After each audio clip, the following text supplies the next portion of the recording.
fans du FC Barcelone, salut les fans de football, j'espère que vous allez bien aujourd'hui parce que moi je perds de la forme. On va revenir un peu sur tout ce qui se passe autour du club durant ces derniers jours. Il y a beaucoup d'infos qui sont sorties.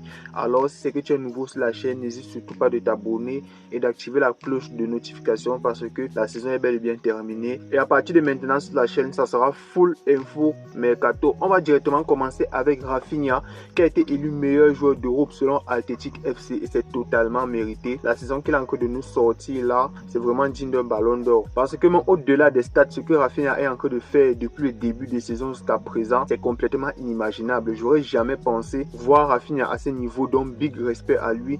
Mais malheureusement, Lamine Yamal, il a pris toute la lumière au vu de sa double confrontation face à Inter. Mais sinon, Rafinha, il ne démérite pas du tout. Si aujourd'hui le ballon d'or est décerné à Rafinha, moi je serai le premier à l'applaudir. Et en plus d'applaudir, je serais content. Pourquoi? Parce que Barcelone a trouvé un accord avec Rafinha pour un nouveau contrat. Le Brésilien signera jusqu'en juin 2028. Vu que Rafinha prolonge au FC Barcelone, je suis heureux les gars. On va parler un peu de la prolongation de Lamine Yamal, mais un peu plus tard, donc restez jusqu'à la fin de la vidéo avec tout ce qui se passe autour de son entourage. Mais avant, on va d'abord parler de toutes les prolongations dans un premier temps. Et dans un second temps, on va parler de tous les indésirables du club. Ceux qui veulent rester, ceux qui ont la possibilité de partir. Le mercato idéal et les postes prioritaires selon Deco et la direction. Mais aussi les joueurs ciblés par la direction barcelonaise. Mais sinon, continuons d'abord avec les prolongations. Et là, nous allons parler de Frenkie de Jong qui veut rester à Barcelone et est prêt à accepter une réduction de salaire si nécessaire. Et c'est très important parce qu'au jour d'aujourd'hui, il touche un peu plus de 22 millions ou 21 millions au club. C'est énorme. Et en plus, en vue des finances du Barça, on peut pas se permettre. Donc son message au club est le suivant, je cite: je veux rester et si cela implique de renouveler avec un salaire inférieur, je suis prêt à cela aussi. Donc c'est de très bon augure pour la suite les gars. Frenkie de Jong avec la deuxième partie de saison qu'il a encore de nous sortir, c'est un élément très important dans le système de Hansi Flick. On stream. Et on continue encore avec une autre prolongation et ici il s'agit du petit prodige de 17 ans Marc Bernal qui sera un joueur du FC Barcelone jusqu'en 2029. Cela deviendra officiel lorsqu'il aura ses 18 ans le 26 mai. Et ce n'est pas le seul. L'annonce officielle du renouvellement du contrat de Inigo jusqu'en 2027 et d'Eric Garcia se fera la semaine prochaine parce que Hansi Flick l'a personnellement informé de son désir de continuer. Je parle ici d'Eric Garcia uniquement.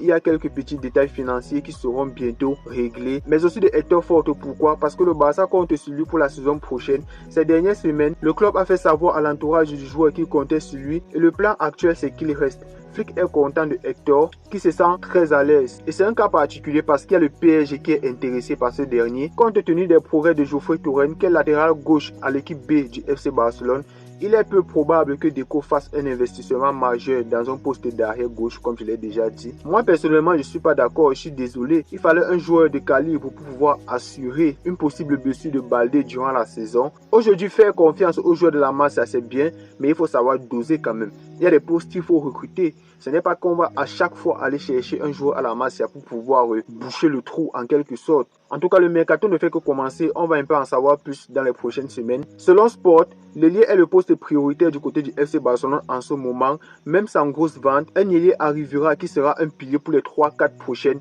années. Et cela conforte encore plus les plans de la direction qui sont pour moi catastrophiques. Parce que comme le relais ici Mundo Deportivo, Marcus Rashford est le plan B de Barcelone. Et Luis Diaz est le plan numéro 1 comme je l'avais déjà dit dans une de mes vidéos passées. Manchester United souhaite vendre Marcus Rashford pour 40 millions d'euros, ce qui est très bien. Mais son transfert ne serait envisageable que s'il est prêté avec option d'achat et qu'il réduisait son salaire. Il est déjà d'accord sur le fait de réduire son salaire. Mais ici le problème c'est quoi? C'est que le Barça veut acheter Luis Diaz à 85 millions d'euros les gars. C'est énorme. Pour un joueur de 28 ans qui a bientôt 29 ans, cet niveau salaire il ne va pas trop en demander parce que déjà du côté de Liverpool il touche 4 millions d'euros net par an. Moi mon problème ici c'est le prix d'achat les gars. 85 millions d'euros. On peut carrément aller chercher 2 joueurs avec cette somme. Donc moi je ne comprendrai jamais les dirigeants du FC Barcelone, surtout notre directeur sportif Deco. Pour moi c'est un incapable. Le mercato passé d'abord était dégueulasse. On a fait toute la saison avec des joueurs de la Masia.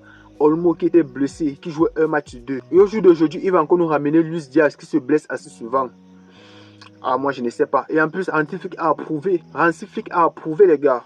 donc on ne peut rien y faire. Pourvu qu'à la dernière minute, il change d'avis et il se penche sur un Lookman par exemple, qui est beaucoup plus intéressant et qui est beaucoup plus jeune. Ou bien Nico Williams, bien qu'ils aient fermé la porte à ces derniers, je vais mettre une capture d'écran ici. Il ne considère plus Nico Williams comme une option en fait. Et déjà que le Real Madrid est sur ses côtes les gars, ça va être compliqué. Et le clou du spectacle, vraiment la cerise sur le gâteau, la goutte d'eau qui fait déborder le vase. Hansi Flick et Deco comptent sur Ronald Araujo, mais le joueur doit réfléchir s'il est prêt à rester.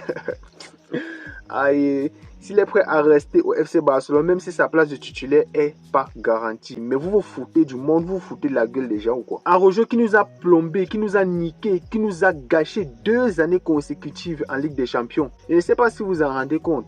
Et aujourd'hui, vous voulez faire confiance à ce joueur. Et en plus, il a encore le choix. Il se permet encore d'avoir le choix après tout ce qu'il a fait dans le passé.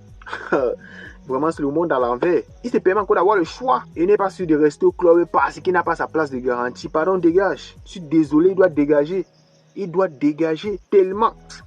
Bref, et on continue avec Revelo qui dévoile les 6 joueurs qui pourraient quitter le Barça cet été.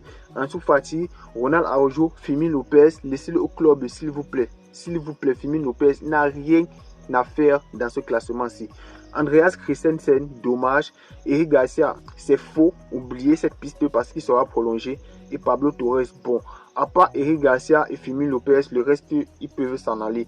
Moi, je ne suis pas contre. Et là, on va un peu parler de Lamine Yamal et dont le sujet n'anime pas la toile pour ses performances individuelles sur le terrain, mais pour sa prolongation au club parce que Lamine Yamal, il aura 18 ans en juillet et normalement, il devrait prolonger au FC Barcelone. Mais là, il y a une information, il y a une bombe qui est survenue sur les réseaux sociaux selon laquelle l'entourage de Lamine Yamal a demandé au Barça qu'il devienne le joueur le mieux payé de l'équipe. Le club affirme que les 2 plus gros salaires, Lewandowski et De Jong, ne sont pas une référence avec des contrats signés dans le passé. Cela a été confirmé par le Mediacorp et ça a été relayé par plusieurs grosses pages comme ActuFoot et consorts. Et là, je vais un peu m'asseoir comme ça et réfléchir 2 secondes. Vous savez, je vous annonce déjà que Lamine Yamal, il sera un cas très compliqué dans l'avenir. Son entourage... Et là, je vais parler de sa mère parce que pour moi, son père, il ne peut pas être impliqué dans ce genre de truc. Lui, ce qu'il veut, c'est la célébrité. Vous voyez les belles voitures, frimer sur Insta, poster son fils chaque jour, avoir la notoriété en fait. Tout ce qui compte pour lui, c'est la notoriété. C'est comme ça que moi, je vois son père. Contrairement à ce dernier, pour moi, c'est lui qui pourrait inciter les agents de Lamine Yamal à revoir l'offre que le Barça propose à ce dernier. C'est clairement sa maman. Pour moi, c'est sa maman qui est derrière tout ça.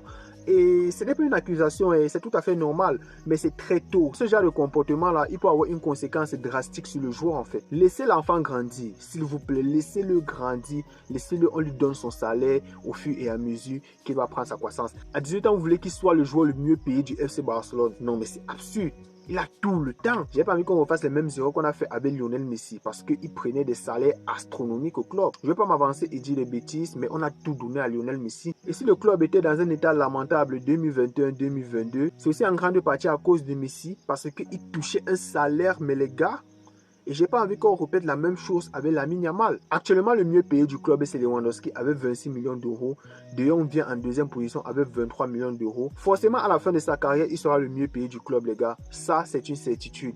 Mais pour l'instant, je préfère qu'il ait le 3e salaire du club, les gars. Comme ça, on est carré. Comme illustre cette capture d'écran. Et en plus, le club veut lui donner le numéro 10. Et c'est assez symbolique. Il ne faut pas qu'il gâche sa carrière comme l'a fait Neymar. Big up à toi, frérot. Tu es parti au Paris Saint-Germain, tu nous as laissé à cause d'une histoire d'argent. Comme illustre l'image juste ici à côté, Lamine Yamal va hériter du numéro 10 du Barça la saison prochaine et c'est totalement mérité. Donc, il ne faut pas presser le gamin, les gars. Et il est bel et bien possible qu'il joue ses premiers matchs au Camp Nou avec le numéro 10 au dos parce qu'il y a des informations très importantes qui ont été relayées par le président du club, Joan Laporta, lors de sa conférence de presse. Je vais vous les citer de suite. Du 9 au 10 août, il y aura le trophée Gamper au Camp Nou. C'est un trophée qui a lieu chaque début de saison du côté du FC Barcelone.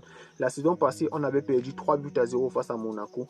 Mais cette année, il faut absolument gagner. Fin septembre, retour au Camp Nou. Ceci va aussi faire énormément du bien du côté finance parce que le Camp Nou génère beaucoup d'argent. Mais on n'aura pas droit au 3e étage. Il y aura uniquement le 2e et le 1er étage. Mais c'est déjà très bon pour un début. Et en tout, le club a généré 950 millions de revenus de 2024 à 2025 et vise plus d'1 milliard de revenus lors de la saison 2025-2026. Donc, ceci marque la fin de l'actu du côté du FC Barcelone. J'ai parlé de toutes les prolongations, j'ai parlé de tous les possibles départs, j'ai parlé un peu de tous les trophées qui ont été décernés à gauche, à droite, tout ce qui se passe autour de Lamine Yamal. Donc, j'espère que la vidéo vous aura plu. Si c'est le cas, lâchez vos plus gros pouces bleus, partagez la chaîne et on se dit à la prochaine.